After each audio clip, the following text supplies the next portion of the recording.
This is Inside Geneva. I'm your host, Imogen Folks, and this is a production from Swissinfo, the international public media company of Switzerland.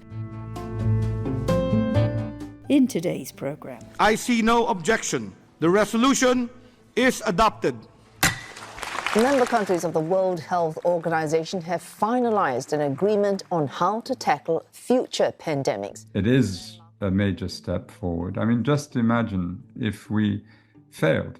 We would not only go back to the point before the pandemic, before COVID-19 struck us, we'd go back to a point much further back. The next pandemic could be from a point that we don't have technology and the means to arrest it.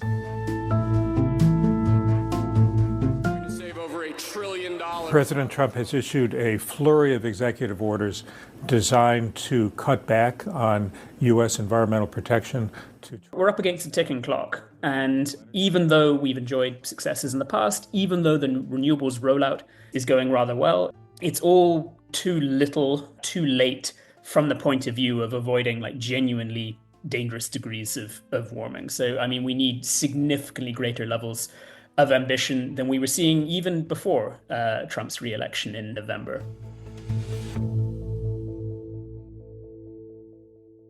hello and welcome again to Inside Geneva.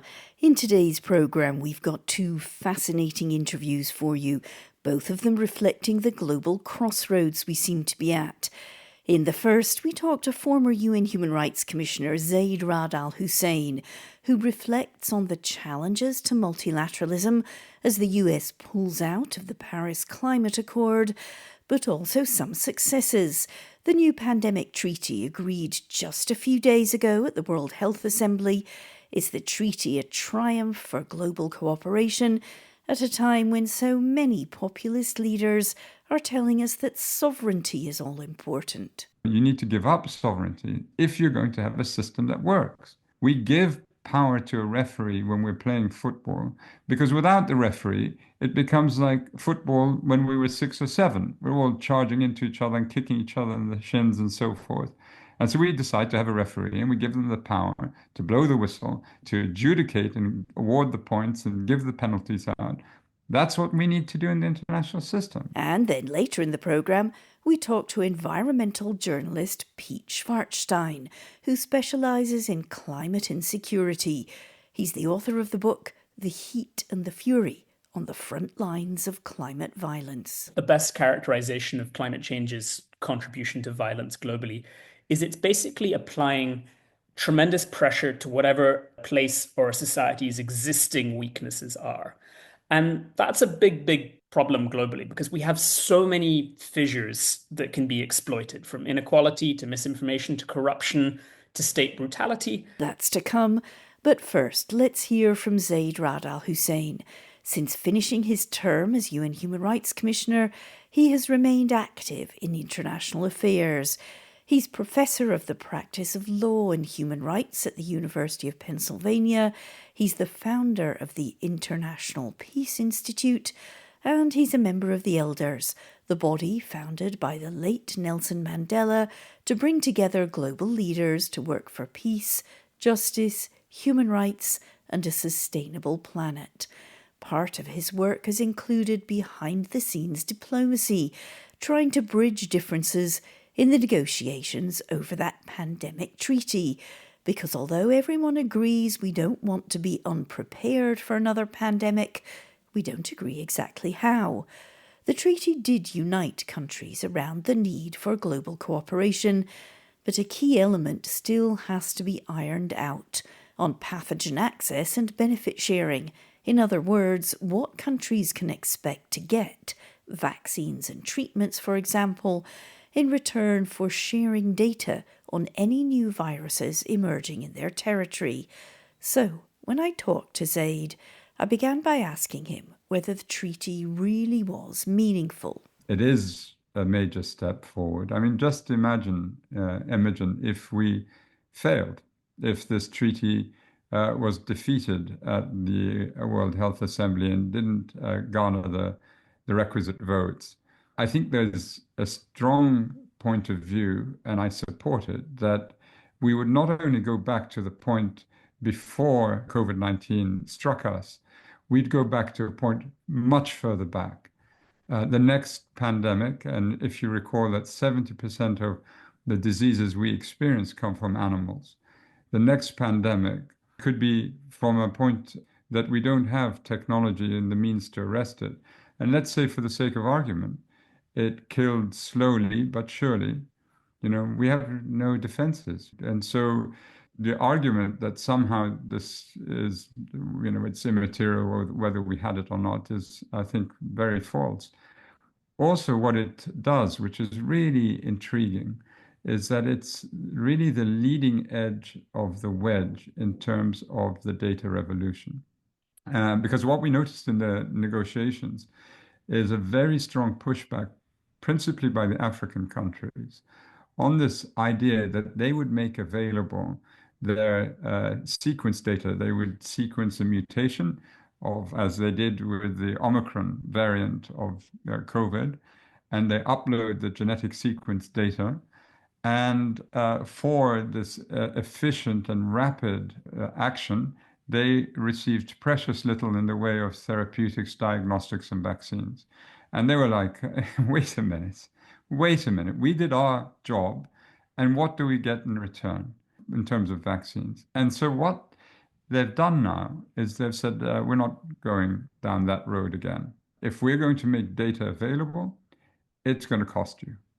And I think what's going to happen, and what we see emerging from this pandemic negotiation, is that many people in the global south will say no longer. We are not going to make this data free. If you in the high income countries want to use our data, monetize it, and profit from it, we want something in return.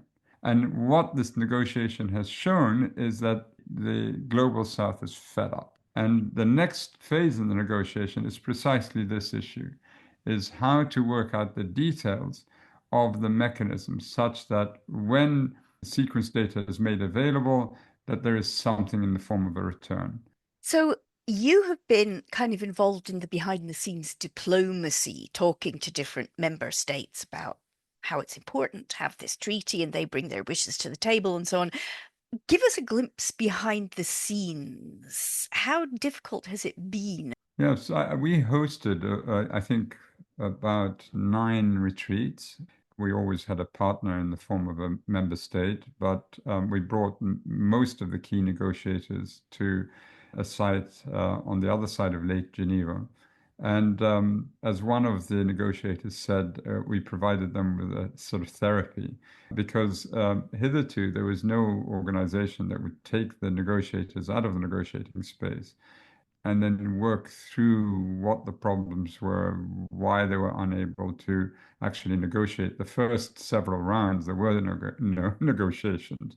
It was the so-called input-driven exercise where they just repeat their statements, and then the bureau, the sort of number of countries, would determine what goes into the next iteration, next draft. And it's very unusual because this way, the way in which the health negotiations operated is very different from the way many other treaty negotiations work. And it was sort of, to someone versed in the traditional method, this was a very unusual bird, put it this way. But toward the end, we managed, I think, through the retreats we hosted, to identify a number of bridge builders. And we were able to bring the African group, Group 4 Equity, with the high-income countries. As you said, there's this key thing about pathogen sharing. It's still to be agreed. How difficult is it going to be to get that final key step? Now, it won't have any meaning until this final part, the pathogen access and benefit sharing, is agreed to. And then that altogether, one may make the argument that the treaty altogether may remain as fairly weak, but you might find that market forces will change that. If for the sake of argument, a number of countries were to say, we will only open up our market space to pharmaceuticals that buy into the system, then the market strengthens the treaty, right? Because then the pharmaceuticals will have a decision to make. Africa is a continent of 1.3 billion people, right? And if the African countries were to say, no, we will only open ourselves to pharmaceuticals that are in the system, then suddenly you have an extremely strong treaty, right? A very strong treaty in place. And that is the importance of this thing. One of the things I think that does worry some people, I mean, one, it's good, this treaty, but the United States is not there. It has left the World Health Organization. Can a global health treaty work without the United States? So I don't know whether it's that important at this current stage. I think what is important is that we have a treaty that's been adopted by the World Health Assembly, and now we move to the next phase. It also, I think, is important is in that it sort of restates the importance of science and medical science. You know, there's this total bizarre thing that you see, whether it's anti-vaxxers, all of whom believe that they're medical experts. You have anti-vaxxers or those who are denying climate science. And yet, at an individual basis, if any of them fall ill, where do they go to? They go to a clinic, they go get tested. If they suspect they may have cancer, they would willingly submit to chemotherapy if that was the prescribed sort of action. So it's a mad world we live in now. It's sort of completely insane. Everything is tribalized and everything becomes sort of polemic and it becomes really silly because the threats we face are so grave and so enormous, and it's almost childish and puerile what you see happening. It's now heartening to see you almost laugh about it, but I do hear people, certainly in Europe and in the global south, very worried about what appears to be this other huge multilateral challenge, which we can only solve multilaterally, is climate change. You mentioned it there, climate change deniers. We see almost an abandonment of work to try and keep, say, global warming under control. I mean, certainly the United States has now completely abandoned it. And some European countries are also saying, they talk about in fixed cost terms, we can't afford it right now. How do you see that? How could the momentum, which we had a bit of for a while, how do you think that could be restored? Yeah, I was listening to Johan Rockström speak a few days ago, and he said, yes, of course, we're now overshoot. So we're heading toward the 3.1 degree increase from pre-industrial levels in terms of global warming. And it's very, very dangerous. And we'll have 5 years now remaining in which we need to bring this under control. Otherwise, we hit the tipping points and then we tumble into the abyss. And of course, I mean, it's extremely serious. You hope that there are enough cities, there are enough companies that actually do worry about the future and are not so short-sighted to believe that the CEOs of these companies or the mayors of these towns will step safely into their graves and just won't care whether their children and grandchildren have to deal with abominable and extreme heat levels and forest fires and fierce hurricanes and no trade and collapsed economies and extreme food security and complete anarchy. I mean, if that's what they wish for their children, well, what form of love is that and future generations, right? So it shows, I suppose, the extreme selfishness that we still are possessed by, and it needs a deeper, way of thinking. People who say, well, unless you experience it, unless you live in a coastal resort and it sort of goes under the waves and the oceans, basically, you're not motivated by it because you have daily preoccupations. You have to pay your bills, you have to pay your mortgage or rent, you have to send your children to school. And that is all well accepted.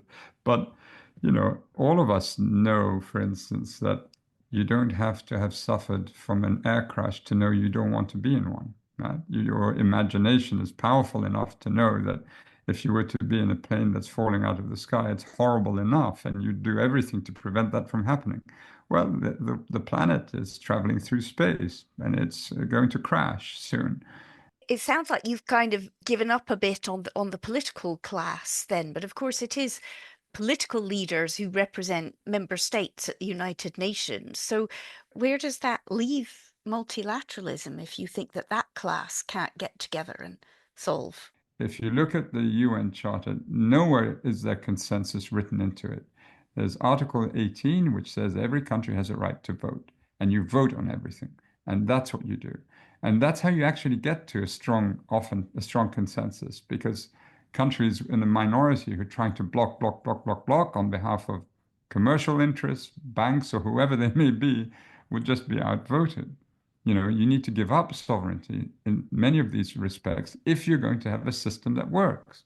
We give power to a referee when we're playing football, because without the referee, it becomes like football when we were 6 or 7. We're all charging into each other and kicking each other in the shins and so forth.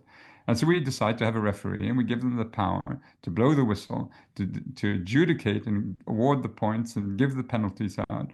That's what we need to do in the international system. I mean, how silly can we be otherwise, And that's what we've decided to do. We've decided now to strip, or not we, but those acting on populist tendencies have decided to strip normative system that we have in place, but also the idea that we solve problems collectively. And if you want to, each member state were to go on its own, well, thank you very much. Anarchy is the next stop on our journey. So the epitaph will start to etch it. Humanity's epitaph will start to word it. And I'm sure it's going to be something like, here lies humanity, but the markets were up. Something ridiculous like that. That is all about the markets, the long-term viability of us as a species and living together with other species, and this fragile biosphere becomes secondary. I mean, it's rather amazing to me.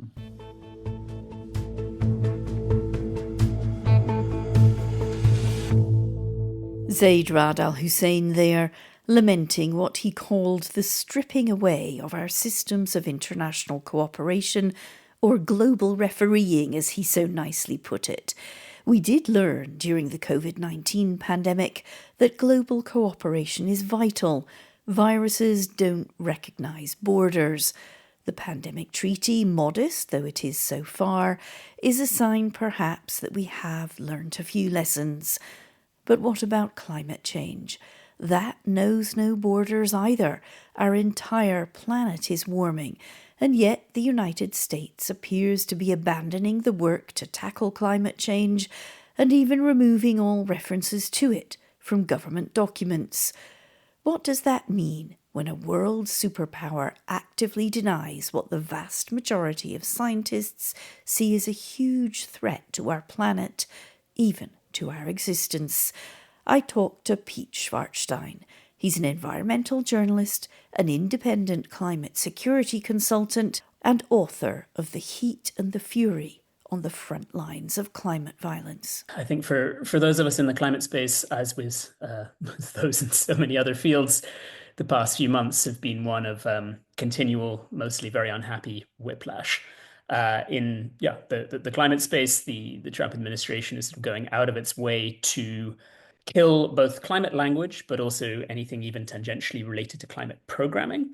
And this, of course, is sort of bleeding into all sorts of kind of very wide-ranging and not always easy to sort of anticipate changes. I mean, even many NGOs, humanitarian aid development organizations that are kind of tangentially or at least partly dependent on whatever US funding is left are carefully scrubbing mentions of climate from their websites. So there's a real sort of culture of fear. And I don't think that's sort of too grand and too devastating a way of putting it, that's sort of taken hold of, even agencies and even people that are not kind of explicitly under the thumb of Trump and his people. Some people here in Europe, perhaps clinging to some vestiges of optimism, have been trying to tell me that, look, this is not good, but actually, we are making good progress towards net zero, or at least reducing greenhouse gases.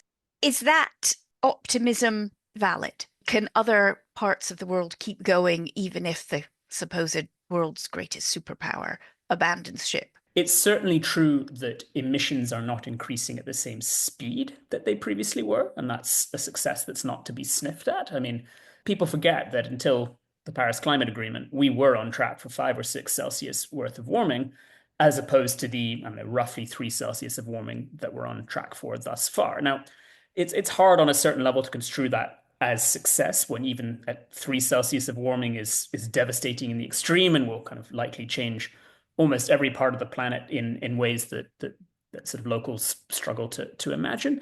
But nevertheless, the fact that we have enjoyed significantly better outcomes than we were on track for not that long ago is sort of fodder for relative optimism.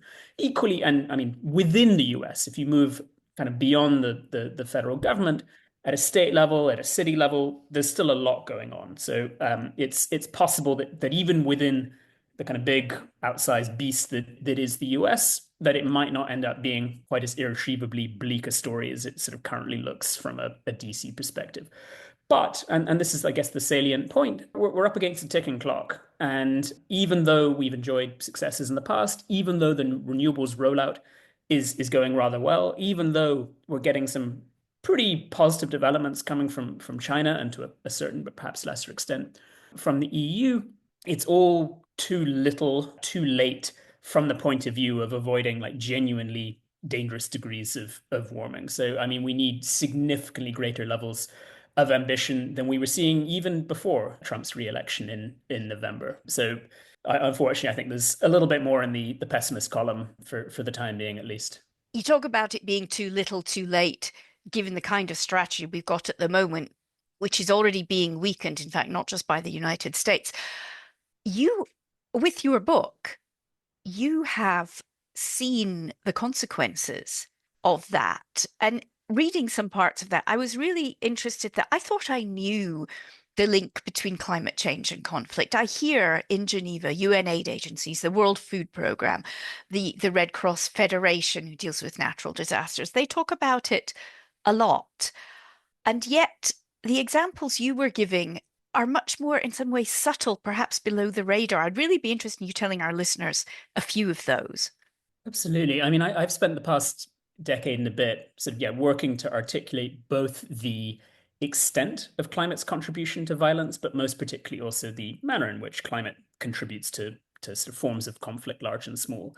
And I guess the sort of headline rationale for doing this is that, I mean, to my mind, there's perhaps no manifestation of climate change more in your face or more arresting than the kinds of violence that it's increasingly leaving in its wake.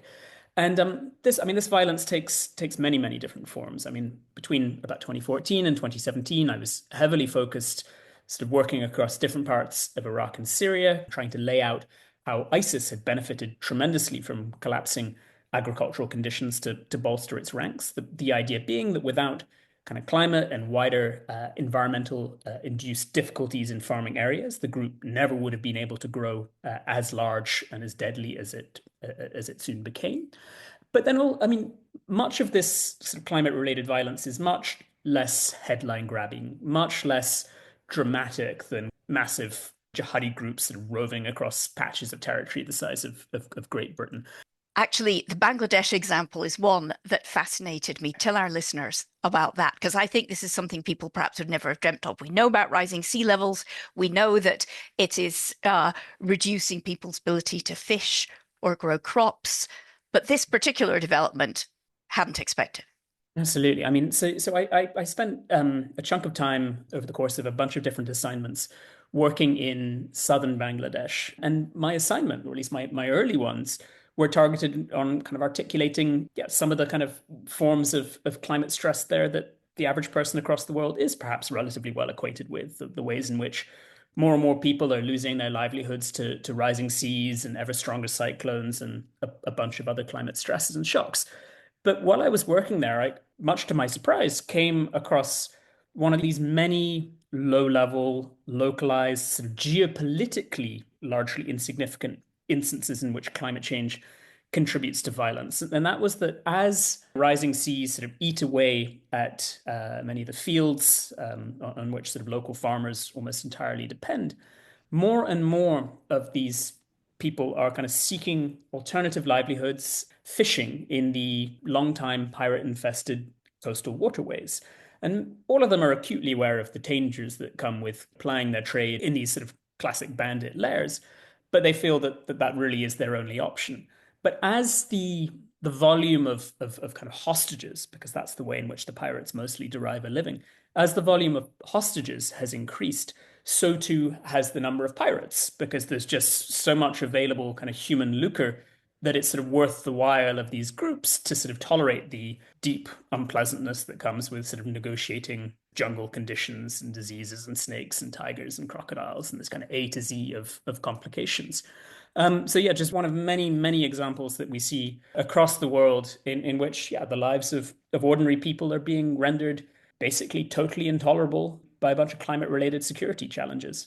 So basically, rising sea levels have deprived coastal farmers of their livelihood. They try their hand at fishing, but this is notoriously lawless territory. There are pirates.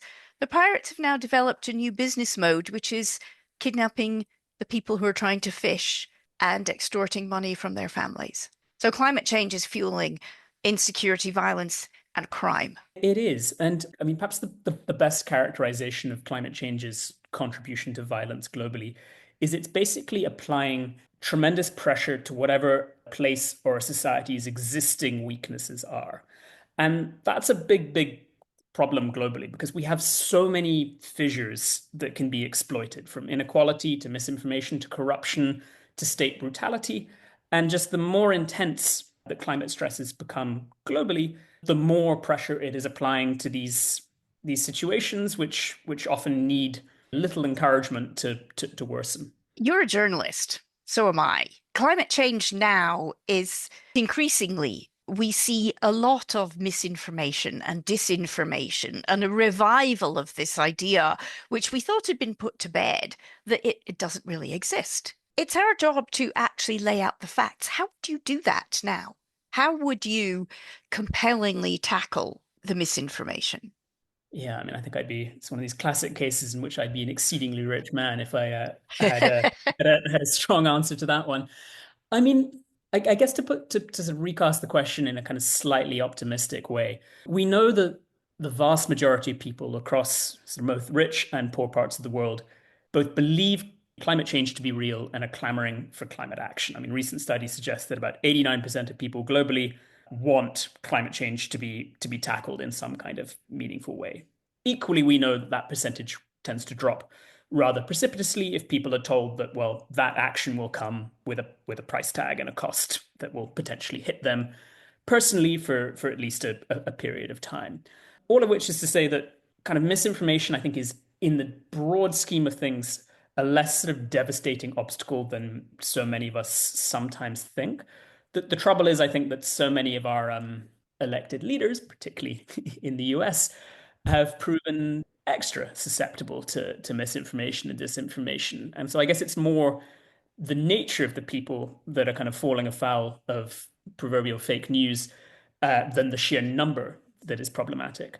I would say that it's during periods in which climate stresses are just too obvious and too terrifyingly in your face to ignore, the clamor for action tends to increase. So when we're gearing up for a summer like this one, in which we've had a relatively dry winter, in which we've got the makings of yet another kind of wildfire and drought-ridden next few months, well, surprise, surprise, and totally unsurprisingly, those tend to be the periods in which the average man or woman on the street is just that bit more convinced of the necessity of getting out there and lobbying and taking kind of necessary painful action than they are during kind of more temperate, less unpleasant periods of the year.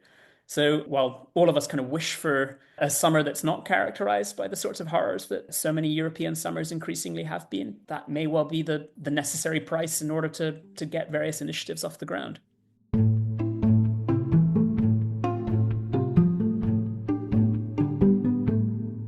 Peter Schwartzstein, leading us to the conclusion that maybe, as with pandemics and COVID-19, we are doomed to learn every lesson the hard way.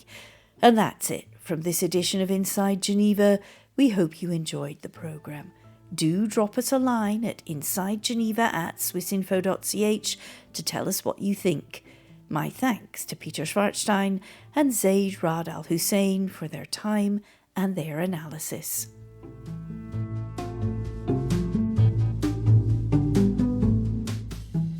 Join us next time on Inside Geneva, where we'll be looking at the proposed Gaza Humanitarian Foundation. Is it a way to finally get aid into Gaza, or is it, as many long-standing aid workers fear, a politicisation of humanitarian principles? We would welcome anything that would allow us to resume work for a population that is starving and that has been suffocated by a siege over 2 months. But this seems to be militarized, politicized, manipulated. People have to walk long distances through the rubble to get aid. And it is then some kind of a military scheme that decides whom will get it, how they will get it, and if they will get it. So it is in violation of basic humanitarian principles. A reminder, you've been listening to Inside Geneva, a Swissinfo production. You can subscribe to us and review us wherever you get your podcasts. Check out our previous episodes, how the International Red Cross unites prisoners of war with their families, or why survivors of human rights violations turn to the UN in Geneva for justice. I'm Imogen Folks. Thanks again for listening.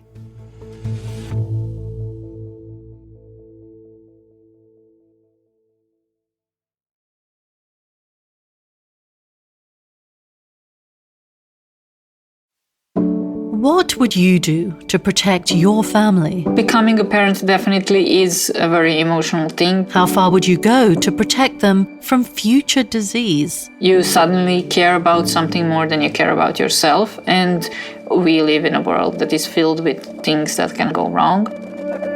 And what if there was a solution from the second your child is born? When you decide to preserve your baby's cord blood, you are making an incredible investment in the future of your entire family's health. They would all tell you, you're doing this for your child. It will maybe help them later on. That's the promise of stem cell research. A future in which your baby's stem cells can be used to cure serious diseases.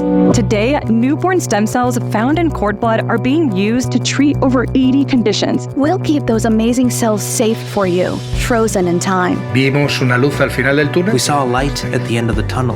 That was our daughter. Every breakthrough brings hope and new promises. Con las células madre de With our child's stem cells, we can cure my illness. It made sense to decide for the bank that had its headquarters in Switzerland. It gives some additional credibility. But promises can be broken. That's why the marketing is so clever, because the idea is that you will forget about it because hopefully your kids will be fine. We felt like we had failed our daughter in a very important way. The idea that a part of their kid is out there is frightening. They feel that in a way they failed their kids by doing something in which they were trying to protect them. This is a story of how hope can turn sour and spark a global quest to recover the cells and the most precious thing they contain: life. No sé si ha sido el mayor error de mi vida. I don't know if it was the biggest mistake of my life, but I do know that if today I knew all the things that have happened to me, if I knew, then I wouldn't have signed with them. If you store money, you can go on next day and take it out. With stem cells, it's much more complicated. And then they said, well, we don't have a legal department. And I just started laughing, and they said, don't worry, you will have one very soon. Lost Cells, an original Swissinfo podcast in collaboration with Piz Gloria Productions, Future Proche, and Studio Orcenta. Listen on Apple Podcasts, Spotify, or wherever you get your podcasts.